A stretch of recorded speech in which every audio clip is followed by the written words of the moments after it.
Essa daqui é a linha do tempo mesmo que das 70 semanas, né?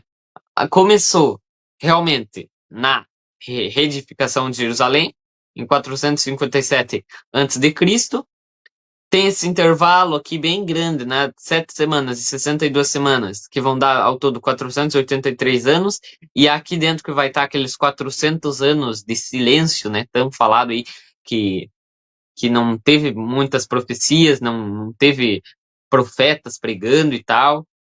E aqui, acabados, né, essas 69 semanas, aqui, acontece a morte de Jesus, né?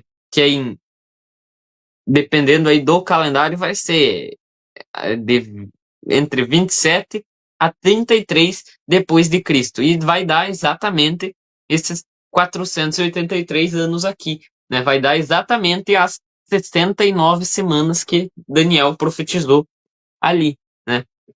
E daí vai falar depois, né? Depois vai falar que o povo do príncipe que há de vir destruirá a cidade e o santuário. E isso daqui é aqui, ó, dentro já desse intervalo de 2.000 anos, no caso, que foi lá no ano 70, né? No ano 70 que foi destruída a cidade e o santuário pelo povo do príncipe que há de vir, né? Veio o, o exército de Roma, que não incluía apenas soldados romanos, né? Na verdade, a maioria dos soldados eram árabes, sírios, egípcios, de descendência mesmo, né? De Ismael ali, que é de onde virá o anticristo. Eles vieram e destruíram a cidade e o santuário. Eles são o povo do príncipe que há de vir. Só Sim, que exatamente. tem gente que interpreta que o príncipe que há de vir, né, é Tito. E daí, isso daí vai embaralhar totalmente a história, Nada a né? ver. Porque É.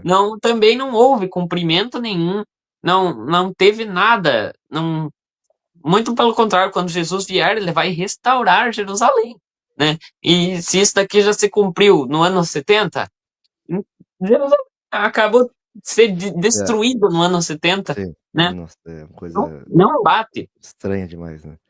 Né, então ali, né, as 69 semanas que o irmão falou são os 483 anos, como a gente está ali no slide, né? E a gente tem uma coisa muito interessante, né? Que a contagem começa ali no decreto para restaurar Jerusalém, né? Historicamente, a gente sabe ali que é no decreto do ano 457 antes de Cristo, a gente vê isso lá em Esdras capítulo 7, né? E essas 7 semanas, que são os 49 anos, né? Correspondem ao período de reconstrução da cidade dos muros, né? Em meio ali à oposição. E Neemias ele confirma isso, né? E ali as 62 semanas, que são os 434 anos após a reedificação, depois da reconstrução, segue um longo período de silêncio profético, os chamados 400 anos de silêncio, entre Malaquias e João Batista, né? E a morte do Messias, como está ali no slide do ano 27, né, a gente tem essa pequena, né, posso dizer, diferença ali, né, de 27 e 33, não tem problema, né? É pouca coisa, né? Somando as 7 e as 62 semanas, a gente tem perfeitamente as 69 semanas completas, ou seja, os 483 anos, que apontam diretamente para a vinda do Messias, né? Então, Yeshua surge exatamente nesse período, né? Ele cumpre seu ministério e morre, como está lá em Daniel 9:26 que a gente acabou de ler, né? Uh, e daí o que acontece? Tem esse corte profético, esse intervalo de 2.000 anos após a morte do Messias. O relógio profético ele pausa, né? E esse intervalo é o tempo atual, que já dura cerca ali de 2.000 anos. E esse período é quando o Altíssimo está reunindo o seu povo dentre as nações, igual a gente encontra lá em Atos, capítulo 15, versículo 14 e 17, né? Aí o que tem? O último ponto ali, que é a última semana, ou seja, a grande tribulação, né? É a 70ª semana, que ainda está no futuro, né? Não aconteceu. É o período da grande tribulação, onde o anticristo, como diz lá em Daniel 9:27, Apocalipse 13, ele vai fazer o quê? Ele vai firmar um pacto e na metade da semana ele vai quebrar, e quebrará esse pacto, trazendo uma perseguição severa, né? Que é isso ali que o pessoal pré-tribulacionista quer fugir, né? E daí diz que o povo ali de Daniel tá falando é só os judeus, né? E não é isso não. Realmente, então, a gente vem aqui para expandir mais essa linha do tempo aqui, né? Que é da É, última semana da grande tribulação.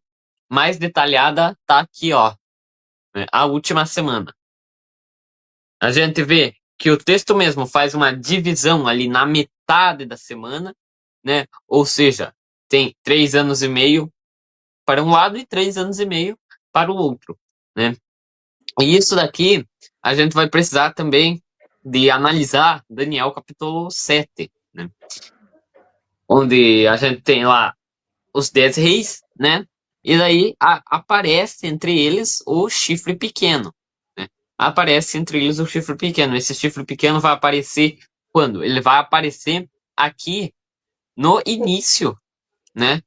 No início da última semana, no início desses 3 anos e meio. Só que ele vai ficar durante todo esse tempo de 7 anos aqui, não é só os 3 anos e meio, ele vai ficar durante essa semana inteira aqui, profética, né, de anos, fazendo aliança com muitos, mas também ele vai fazer guerra, né? Ele vai fazer, ao mesmo tempo que ele faz aliança com muitos, ele faz guerra com outros também. Ele vai fazer essa aliança, né, com muitos, e na metade da semana, o que ele faz cessar? O sacrifício contínuo. Ele não é como muitos interpretam, né, que o anticristo vai fazer aliança, vai querer unir todas as religiões não, não. Isso durante aí é três anos e besteira, né? meio, e daí aqui ele vai quebrar a aliança dele. Tá errado isso, porque aqui ele vai quebrar o sacrifício contínuo. Não tem nada a ver com a aliança que ele fez com muitos por uma semana. Aqui ele vai fazer cessar a pregação, a oração, né? Porque É. vai começar a perseguição, vamos dizer assim, né? Exato, não tem nada a ver, tipo ali, os judeus vão construir o terceiro templo, aí ele vai fazer parar os sacrifícios de animais e não sei o que, nada a ver, não tem nada a ver, porque a última semana profética de Daniel, né, como tá lá em Daniel 9:27, ela é dividida em 2 períodos, né, de 3 anos e meio, confirmados em Daniel, porque tem muito texto aqui que a gente pode ver, ó. Tem Daniel 7:25, tem Apocalipse 11:2-3, Apocalipse capítulo 12, 6 ao 14 e Apocalipse 13, versículo 5, né? Então, a primeira metade, esses 3 anos e meio, o aparecimento do anticristo, né, surgindo como líder mundial, firmando um pacto, igual diz lá em Daniel 9. Daí tem o quê? A pregação das testemunhas, das duas testemunhas, e a gente sabe que as duas testemunhas não são duas pessoas literais, mas representam as duas casas de Israel, ou seja, Judá e Efraim reunidas em Yeshua, proclamando a verdade, denunciando o sistema do anticristo, igual a Apocalipse 11:3, né? Aí tem o quê? As 4 primeiras trombetas, os juízos iniciais caindo sobre a terra, ou seja, sobre a natureza ali, né? Igual Apocalipse 8, 6 e 12. Aí os sacrifícios ainda estão acontecendo, né?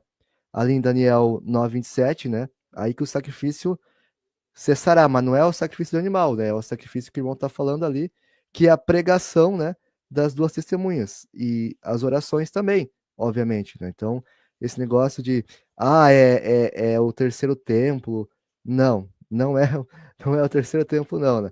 Porque biblicamente o sacrifício também é oração dos santos. E a gente vai ler esses textos, tipo, por exemplo, lá no Salmo 141:2, em Hebreus 13:15, né? Então o anticristo ele começará é, restringindo e perseguindo os que oram e clamam o nome do Altíssimo, né? Então a ruptura acontece no meio da semana, a abominação desoladora, o anticristo rompe o pacto, profana o templo, que é o templo? Nós, né? Ali as testemunhas, e persegue Israel e todos os que guardam a fé no Messias. Não é só Israel que vai ser perseguido, não. No caso, os judeus, né? Israel, quando fala Israel, é todo Israel, ou seja, tanto judeus como gentios que creem em Yeshua, né? Não é só ali Jerusalém ou algo isolado, não, é todos, de fato, né? Porque todos nós somos chamados de Israel de Deus. Isso está bem claro nas Escrituras, né? Então, aí tem o que depois? Tem as 3 últimas trombetas, ou seja, os 3 ais, né? E também tem a perseguição das 2 testemunhas antes disso, né? As 2 casas de Israel, como eu já falei, que é o povo do Eterno ali espalhado pelo mundo, são perseguidos por um tempo, né? Aí parece que são derrotados, segundo Apocalipse 11:7, mas não são totalmente derrotados. Por quê? Porque depois eles vão ressuscitar, né? Mesmo os que forem mortos ressuscitarão em glória, né? E depois vem as 3 trombetas, os 3 ais, né? Os juízos mais severos ali e espirituais caindo sobre o mundo, né? Aí vai ser a destruição geral ali, né? Igual tá em Apocalipse 8:13, 9 e Apocalipse 21, não, perdão, Apocalipse 9:21, né? E Apocalipse 11:14 também, né? Então, o que acontece por final? Acontece ali a derrota do anticristo e a vitória final. Ao final, o que acontece? A gente sabe que o Messias ele retorna, ele derrota o anticristo e aí ele inaugura o reino eterno, né? Igual tá em Apocalipse 19, 11, 21, né? Exatamente. Então, essa daqui é a linha do tempo da última semana do profeta Daniel. São esses eventos ali que estão, né, no, no texto ali, né? O anticristo fazendo cessar o sacrifício contínuo, esses 3 anos e meio. E daí, no final, tem, né, a assolação, né, a destruição que é derramada sobre o assolador. E é aí que vão se cumprir essas 70 semanas. É aí que vai acontecer a justiça eterna, vai selar a visão, vai selar a profecia, vai ungir o Santo dos Santos, vai expiar a iniquidade, né? Vai pôr fim aos pecados. Por quê? Porque também aqui é muito importante entender, né, as festas de Deus. Aqui, quando as testemunhas começarem a pregar, vai começar a tocar as trombetas, porque quem vai estar trazendo essas pragas das 4 primeiras trombetas vai ser justamente as testemunhas, que vão estar trazendo esses castigos, esses juízos de Deus para a terra, assim como foi no tempo de Moisés lá no Egito. Entende? Então aqui começa o quê? Trombetas. E aqui no final da 70 dessa última semana, vem o quê? Vem o espiar da iniquidade, né? E logo depois da festa das trombetas vem o quê? Vem a festa da expiação, que é quando o sumo sacerdote, né, depois de ter entrado no santuário, ele sai, né, com os pecados do povo expiados. Ou seja, aqui quando o anticristo for derrotado, a besta e o falso profeta forem lançados no lago de fogo, é aí que a destruição é determinada sobre o assolador, que é o chifre pequeno, e aí é a expiação, né, dos pecados, porque agora a igreja vai ser glorificada, né? A besta e o falso profeta vão ser julgados, lançados no lago de fogo. Jesus vai se assentar no trono da sua glória, vai separar os bodes das ovelhas. Né? Os bodes vão ir para a condenação, né? E as ovelhas, que são as nações restantes, no caso, elas vão entrar para o reino de seu pai, mas vão entrar como nações restantes. Entende? Então, essa é uma. Eu dei aqui um resumo, né, do que vai estar acontecendo aqui nesse final aqui da última semana. Porque é aqui nesse ponto que acontece tudo isso que está escrito ali em Daniel, capítulo 9. Né? Todos esses 7 pontos ali das, das 70 semanas. Né? E depois vem o que?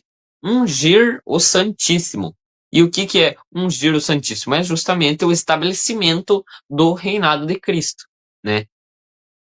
Vai estar sendo ungido o Santo dos Santos, então não tem como isso daqui ter sido para o passado, porque não foi ungido o Santo dos Santos, né? E o que que é ungir o Santo dos Santos? É o estabelecimento ali do reinado de Cristo, como o irmão falou, né? O templo, tanto literal de Ezequiel, como o estabelecimento ali do reinado. Isso também vai estar em conexão com o texto lá de Daniel, no capítulo. Deixa eu pegar aqui. Lá em Daniel, no capítulo 11. Veja só. Só Olha. tem uma coisa também interessante pra gente perceber, é que muita gente, né, até nós mesmos antes acreditávamos ali que a besta, né, e o falso profeta eram dois seres distintos, no caso, né? Porém, a besta, a gente sabe que são as nações, e o falso profeta, ele é o anticristo, né? Não é que a, a besta é o anticristo e o falso profeta é um outro homem, por exemplo, né? Por exemplo, ah, vai ser o oposto de de João Batista, que vai chegar o falso profeta, vai apresentar, não, esse aqui é o anticristo, e agora vocês devem seguir ele. Não, o falso profeta é o anticristo e a besta são ali as nações, né? É exatamente isso também é muito importante de entender, porque é, quem vai estar mesmo fazendo guerra contra os santos, quem vai estar implementando ali a marca, né, da besta, ordenando com que se faça uma imagem para a besta, é, fazendo tudo isso, né, quem vai cessar o sacrifício contínuo, quem vai enganar as nações com sinais e prodígios de mentira, é o homem do pecado, filho da perdição, que Paulo falou lá em 2 Tessalonicenses capítulo 2. Mas em Apocalipse vai ser o falso profeta. Então isso já prova que o falso profeta é o próprio anticristo.